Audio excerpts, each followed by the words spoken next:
abnormal wastage of material, labor and overhead, then storage cost if they are not necessary prior to a further production process, administrative overhead, selling cost, interest cost when inventories are purchased on deferred payment basis.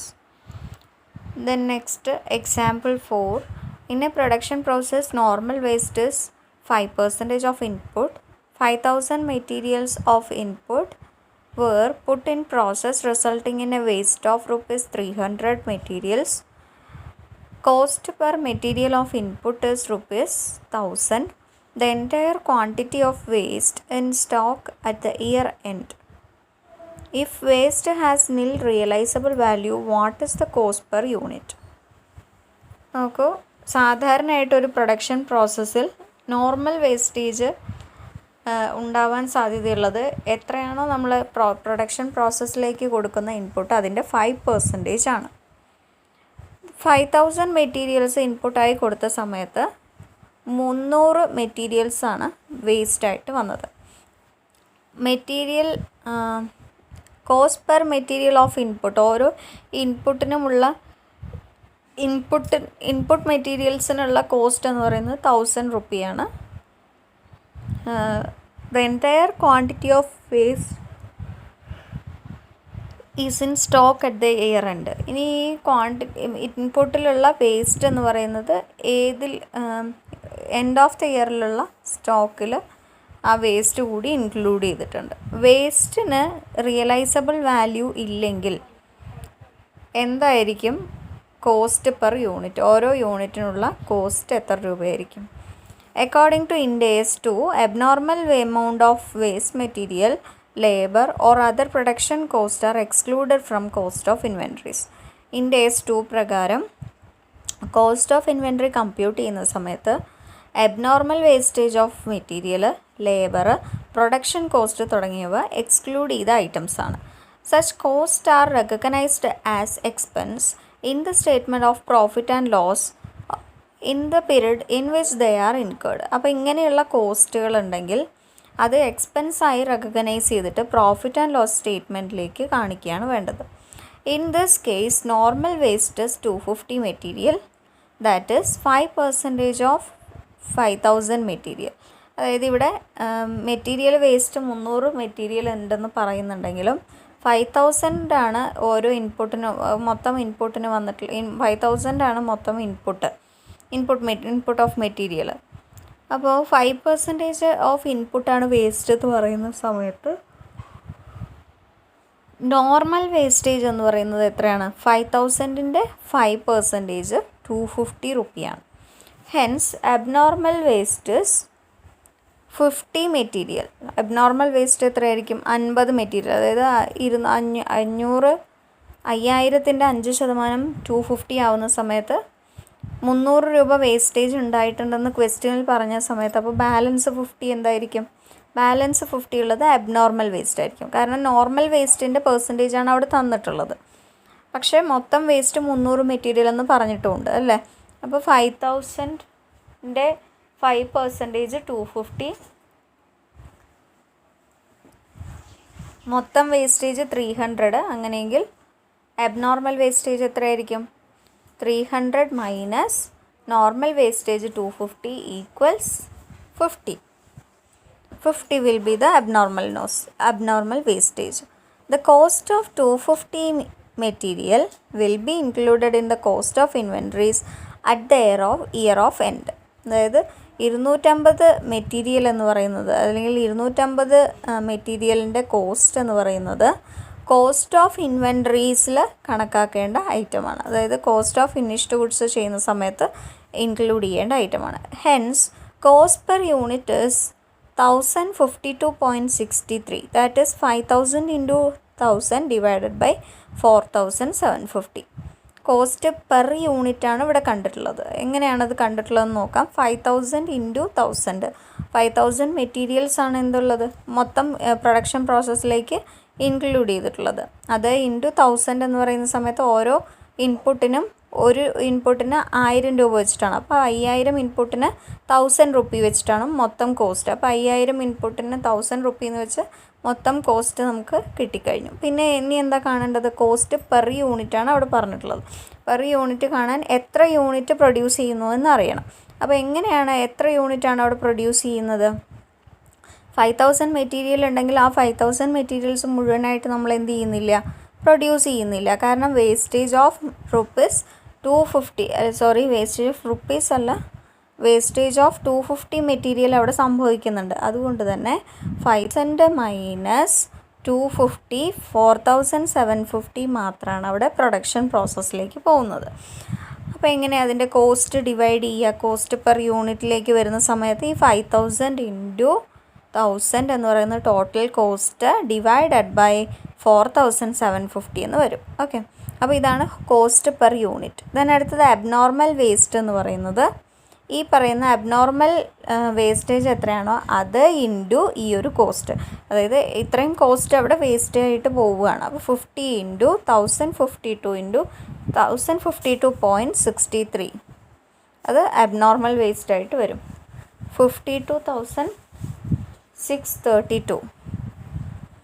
അപ്പോൾ അത് എവിടെ include ചെയ്യരുത്? Cost of ഇൻവെൻട്രിയിൽ include ചെയ്യരുത്. അത് statement of profit and ലോസിലാണ് include ചെയ്യേണ്ടത്. ഇനി discuss ചെയ്യാൻ പോകുന്നത് cost of inventories of a service provider. ഒരു സർവീസ് പ്രൊവൈഡറിൻ്റെ inventory cost. In the case of a service provider, inventories include the cost of service for which entity has not yet recognized the related revenue. ഒരു service പ്രൊവൈഡറിനെ സംബന്ധിച്ചിടത്തോളം, അതായത് goods പ്രൊവൈഡറെ നമുക്കറിയാം. Goods provide ചെയ്യുന്ന സമയത്ത് അല്ലെങ്കിൽ goods sale ചെയ്യുന്ന സമയത്തുള്ള expense നമുക്കറിയാം. ഇവിടെ പറയുന്നത് ഒരു സർവീസ് പ്രൊവൈഡറെ സംബന്ധിച്ചാണ്. ഒരു സർവീസ് പ്രൊവൈഡറെ സംബന്ധിച്ച് ഇൻവെൻറ്ററി എന്ന് പറയുന്നത്, ആ ഇൻവെൻട്രി എന്ന് പറയുന്നത് ആ ഇൻവെൻട്രിക്ക് റെസ്പെക്റ്റീവ് ആയിട്ടുള്ള റവന്യൂ റെക്കഗ്നൈസ് ചെയ്തിട്ടുണ്ടാവില്ല. Okay, when service providers have inventories, these usually comprise of work that has not yet been billed to clients. സർവീസിനെ സംബന്ധിച്ചിടത്തോളം അവരുടെ എക്സ്പെൻസ് എന്ന് പറയുന്നത്, അല്ലെങ്കിൽ അവരുടെ കോസ്റ്റ്, സർവീസ് പ്രൊവൈഡറുടെ സർവീസിനുള്ള കോസ്റ്റ് എന്ന് പറയുന്നത് കണക്കാക്കുന്നേ ഉള്ളൂ. അതല്ലെങ്കിൽ അതിൻ്റെ എക്സ്പെൻസ് എന്നുള്ളത് റെക്കഗ്നൈസ് ചെയ്യുന്നേ ഉള്ളൂ. കാരണം ക്ലയൻറ്റിനെ കണ്ടുപിടിച്ച് ആ ക്ലയൻറ്റിന് സർവീസ് ഓഫർ ചെയ്താൽ മാത്രമാണ് അവർക്ക് അതിനുള്ള കോസ്റ്റ് മനസ്സിലാവുള്ളൂ, അല്ലേ? The inventories R measured at cost of their production. പക്ഷേ ഇൻവെൻറ്ററീസിൻ്റെ കാര്യം എന്താണ്? കോസ്റ്റ് ഓഫ് പ്രൊഡക്ഷൻ അനുസരിച്ച് ഇൻവെൻറ്ററിയുടെ കോസ്റ്റ് നമുക്ക് കമ്പ്യൂട്ട് ചെയ്ത് വെക്കാവുന്നതാണ്. പക്ഷേ സർവീസിന് ഒരിക്കലും എന്ത് ചെയ്യാൻ പറ്റില്ല, ഇത്തരത്തിൽ ഇൻവെൻറ്ററിക്ക് ചെയ്യുന്നത് പോലെ ഇൻവെൻറ്ററിയിൽ ഗുഡ്സിന് ചെയ്യുന്നത് പോലെ ഒരു കോസ്റ്റ് ഓഫ് പ്രൊഡക്ഷനോ മറ്റോ ഒന്നുമില്ല. അത് ക്ലയൻറ്റിനെ സംബന്ധിച്ചിരിക്കും. അതായത് ക്ലയൻറ്റിൻ്റെ അടുത്ത് എത്തുന്നത് വരെ, സർവീസ് ഒരു ആർക്കാണോ ആവശ്യം ആ ക്ലയൻറ്റിന് എത്തുന്നത് വരെ ആ സർവീസിന് എന്തില്ല, കോസ്റ്റ് നമുക്ക് കമ്പ്യൂട്ട് ചെയ്യാൻ പറ്റില്ല. The inventories are measured at the cost of their production. These costs consist primarily of the labor and other cost of personnel directly engaged in providing in the services, including supervisory personnel and attributable overheads. Cost of these cost, അതായത് ഇൻവെൻട്രീസിൻ്റെ cost എന്ന് പറയുന്നത് നമ്മൾ production സമയത്ത് തന്നെ measure ചെയ്യുന്നതാണ്. അതെങ്ങനെയാണ് measure ചെയ്യുകയെന്ന് വെച്ചാൽ labour charge and other expenses, service provide ചെയ്യാനുള്ള expense, supervisory personnel and attributable overheads തുടങ്ങിയ expenses, then labour and other cost relating to sales and general administrative personnel are not included. ലേബറും അതേപോലെ തന്നെ അതിനെ റിലേറ്റഡ് ആയിട്ടുള്ള sales related ആയിട്ടുള്ള cost, supervisory and personnel and attributable overheads എന്തിനുണ്ടാവില്ല, ഇൻവെൻറ്ററിക്ക് ഉണ്ടാവില്ല. Labor and other costs relating to sales and general administrative personnel are not included. They are recognized as expense in the period in which they are incurred. ഏത് സമയത്താണോ incur ചെയ്യുന്നത് അതിനനുസരിച്ച് ആ income incur ചെയ്യുന്നത് അപ്പോഴേ ഈ ഒരു general administrative and personal charges എന്ത് ചെയ്യുള്ളൂ, എക്സ്പെൻസ് ആയിട്ട് റെക്കഗ്നൈസ് ചെയ്യുള്ളൂ. The cost of inventories of a service provider does not include profit margin or non-attributable overheads. ഒരു കോസ്റ്റ് ഓഫ് സർവീസ് പ്രൊവൈഡറിൻ്റെ ഇൻവെൻറ്ററി കോസ്റ്റിൽ എന്തുൾപ്പെടില്ല, ഈ പറയുന്ന പ്രോഫിറ്റ് മാർജിനോ അല്ലെങ്കിൽ നോൺ ആട്രിബ്യൂട്ടബിൾ ഓവർഹെഡ്സോ ഒന്നും ഉൾപ്പെടില്ല.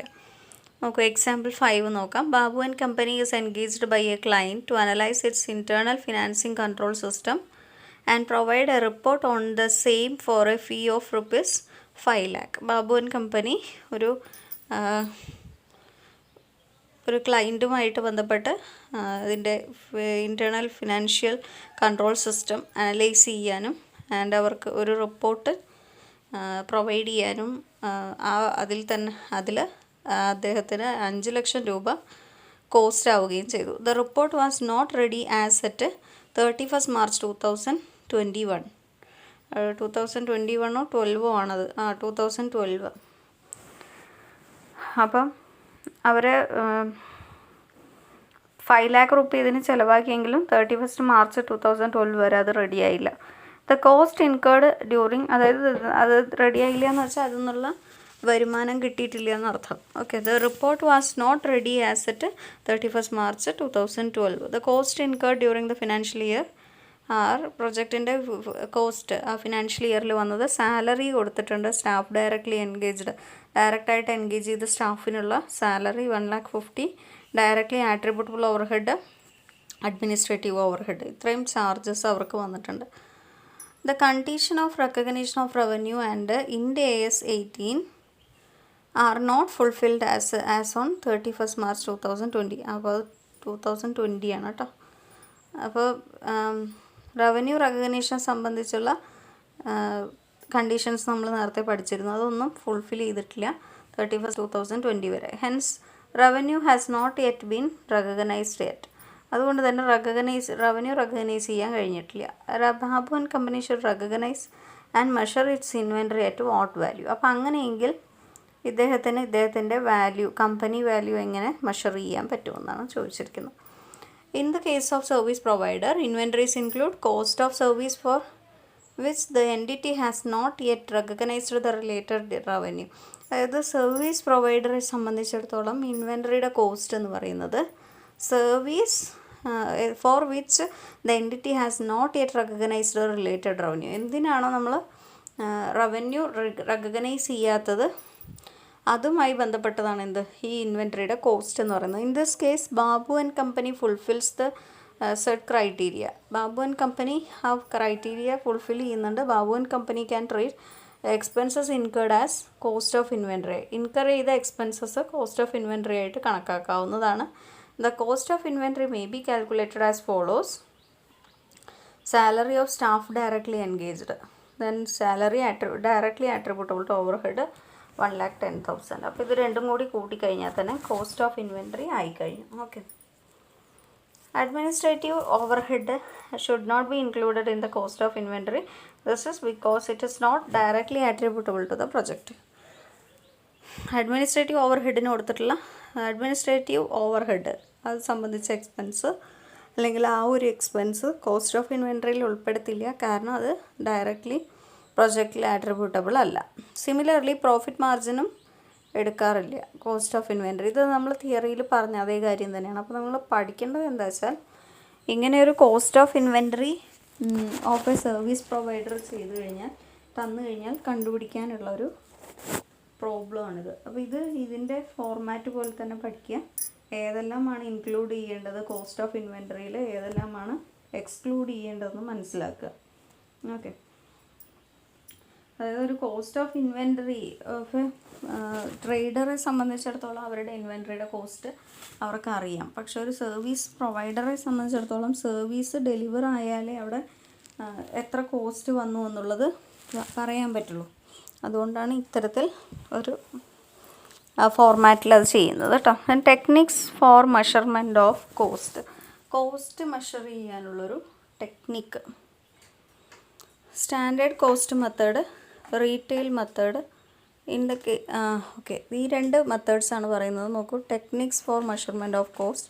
The standard allows an entity to use 2 methods for measurement of cost measure ചെയ്യാനായിട്ട് IFRS standard 2 cost measurement techniques ആണ് പറയുന്നത്. First one Standard cost method. Standard cost take into account normal levels of material and supplies, labor efficiency and capacity utilization.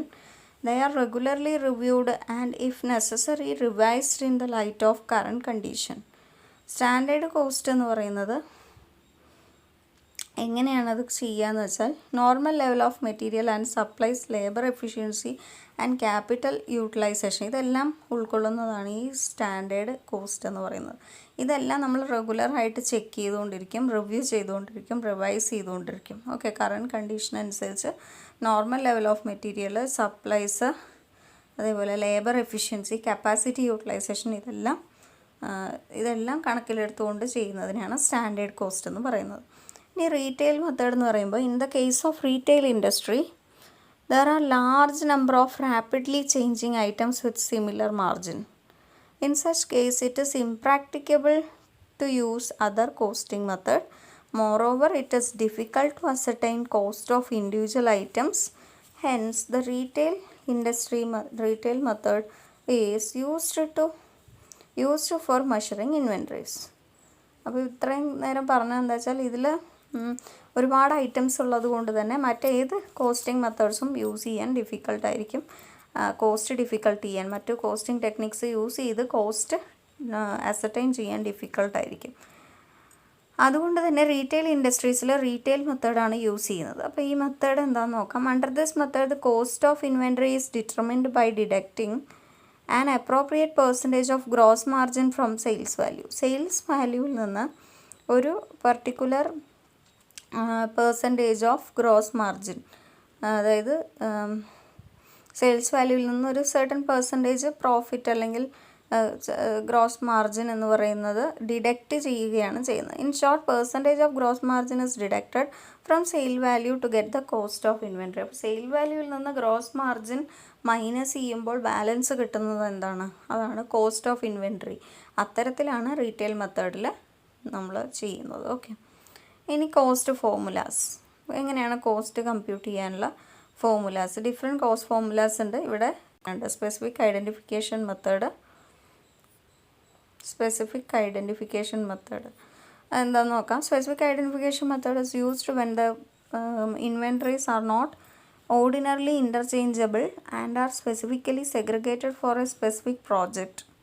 Under this method, specific costs are attributed to the specific individual items of inventory. Specific identification method എന്ന് പറയുന്നത് ഓരോ പ്രോജക്റ്റിനും specific ആയിട്ട് segregate ചെയ്തിട്ടുണ്ടാവും ഓരോ ഇൻവെൻറ്ററീസും. അപ്പോൾ ഈ method പ്രകാരം specific cost എന്ന് പറയുന്നത് specific individual items of an inventory, ഒരു ഇൻവെൻറ്ററിയുടെ സ്പെസിഫിക് ഇൻഡിവിജ്വൽ ഐറ്റത്തിന് യൂസ് ചെയ്യുന്ന ഒരു കോസ്റ്റാണ്. Specific identification method is not suitable when there are large number of items of inventory that are interchangeable. Interchange ചെയ്യാൻ പറ്റുന്ന അല്ലെങ്കിൽ interchangeable means identical or very similar എന്ന് പറയുന്നത്. അതായത് ഇൻ്റർചേഞ്ചബിൾ പരസ്പരം മാറിപ്പോകാവുന്ന സിമിലർ ആയിട്ടുള്ള ഐറ്റംസ് ഒരുപാട് എണ്ണം ഉണ്ടെങ്കിൽ, large number of items of inventory ഉണ്ടെങ്കിൽ ഈ ഒരു മെത്തേഡ് പോസിബിൾ അല്ല. In such case cost of inventory is valued for the following two methods. അപ്പോൾ അങ്ങനെയുള്ള സാഹചര്യത്തിൽ നമ്മൾ ഫോളോയിങ് മെത്തേഡാണ് യൂസ് ചെയ്യുക. നോക്കൂ, FIFO method, weighted average cost method.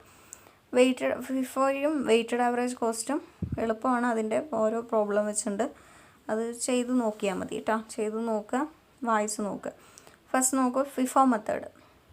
This method assumes that the first item bought are the first item sold. അതായത് ഏത് ഐറ്റമാണോ നമ്മൾ ഫസ്റ്റ് വാങ്ങിയത് ആ ഐറ്റമാണ് ആദ്യമായിട്ട് നമ്മൾ മാർക്കറ്റിൽ ഇറക്കുന്നത്. Therefore, at the end of the period, any item in inventory are the items purchased most recently. അപ്പം at the end of the financial year ആവുന്ന സമയത്ത് സ്റ്റോക്ക് നോക്കുന്ന സമയത്ത് പുതിയതായി പർച്ചേസ് ചെയ്ത ഒരു ഇൻവെൻറ്ററിയും അവിടെ ഉണ്ടാവില്ല. അതായത് ഫസ്റ്റ് ബോട്ട് ചെയ്തതാണ് നമ്മൾ എന്ത് ചെയ്യുന്നത്, ഫസ്റ്റ് സെയിൽ ചെയ്യുന്നത്.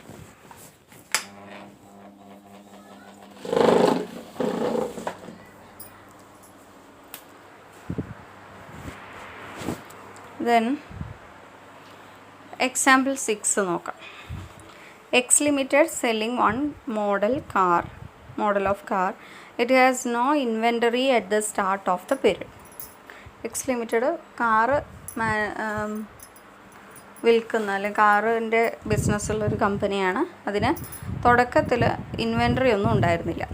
It boat 4 cars during the period. Due to price rises, the car cost rupees 6 lakh, 6 lakh 50,000, 7 lakh and 7 lakh 50,000 in the order it purchased them. അതായത് സ്റ്റാർട്ടിങ് പീരീഡിൽ അവർക്ക് ഇൻവെൻറ്ററി ഉണ്ടായിരുന്നില്ല. പിന്നീട് അവരത് പർച്ചേസ് ചെയ്തു, കാറുകൾ പർച്ചേസ് ചെയ്തു. പ്രൈസ് ഇങ്ങനെ കൂടിക്കൊണ്ടിരിക്കുന്നത് കാരണം ഈ കാറിൻ്റെ വില എന്ന് പറയുന്നത് 6,00,000, 650,000, 7,50,000 തുടങ്ങി അങ്ങനെ വില വന്നു. It sells 2 cars. Assume that the company is using FIFO method to value its inventory. Find out the value of inventory. അപ്പോൾ ഫസ്റ്റ് നോക്കുന്ന സമയത്ത് ഇത്രയും കാറുകളാണ് അവർക്കുള്ളത്. നമ്മൾ യൂസ് ചെയ്യുന്നത് FIFO മെത്തേഡാണ്. അപ്പോൾ FIFO മെത്തേഡ് പ്രകാരം എങ്ങനെയാണ് വാല്യൂ ഓഫ് ഇൻവെൻറ്ററി കമ്പ്യൂട്ട് ചെയ്യാന്നാണ് അവർ ചോദിച്ചിട്ടുള്ളത്. FIFO എന്ന് പറയുമ്പോൾ എന്തായിരിക്കും? ഫസ്റ്റ് ഇന്ന് ഫസ്റ്റ് ഔട്ട്, അതാണ് അതിൻ്റെ ഫുൾ ഫോം എന്ന് പറയുന്നത്. അപ്പോൾ ഫസ്റ്റ് ഇന്നായത് ബിസിനസ്സിലേക്ക് ഫസ്റ്റ് വന്ന കാറിനെ വേണം നമ്മൾ എന്ത് ചെയ്യാൻ? ഫസ്റ്റ് ഔട്ടാക്കാൻ അല്ലെങ്കിൽ ഫസ്റ്റ് സെയിൽ ചെയ്യാൻ. നോക്കൂ, there is no opening inventory. Out of the 4 cars purchased, the company sold 2 cars. 4 car purchase ചെയ്തതിൽ 2 കാറ് പർച്ചേസ് ചെയ്തു എന്നാണ് ക്വസ്റ്റ്യനിൽ പറഞ്ഞിട്ടുള്ളത് അല്ലേ. 4 കാർ ഏതൊക്കെയാണ്? 6 lakh, 6 lakh 50, 7 lakh, 7 lakh 50.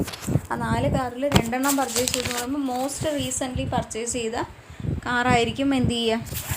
Sale ചെയ്യുന്നുണ്ടാവുക. അപ്പോൾ അത് ഏതൊക്കെയായിരിക്കും? 7 lakhൻ്റെയും 7 lakh 50,000ൻ്റെയും 7 lakhൻ്റെയും 7 lakh 50,000ൻ്റെയും ഈ 2 എണ്ണം. ഓക്കെ, 7 lakhൻ്റെയും 7 lakh 50,000ൻ്റെ ആയിരിക്കും അവർ sale ചെയ്യുന്നുണ്ടാവുക. Then the company uses FIFO method to value its inventory.